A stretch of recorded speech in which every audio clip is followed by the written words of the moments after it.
Text, Beltone HearMax app, how to delete, rename or change location of an existing favorite. The app logo, a blue square featuring a white globe with two light blue arrows pointing around it. Below it is the Beltone logo. Text, open the Beltone HearMax app. Download on the Apple Store. Get it on Google Play. A user proceeds as described on a mobile phone screen. Text, pull down the handle below the top menu to access the program overview. Tap Edit on the bottom of the screen. Tap the favorite you'd like to update. The user taps the icon for the work favorite.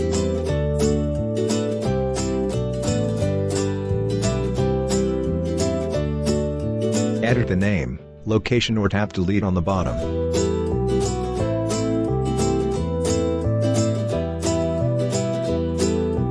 Tap Save on the top right. The screen returns to the Favorites menu.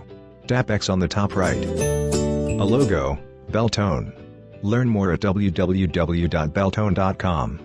Copyright 2017 GN Hearing Care Corporation. All rights reserved. Beltone is a trademark of GN Hearing Care Corporation. Apple Store is a service mark of Apple Incorporated registered in the US and other countries. Google Play and the Google Play logo are trademarks of Google Incorporated.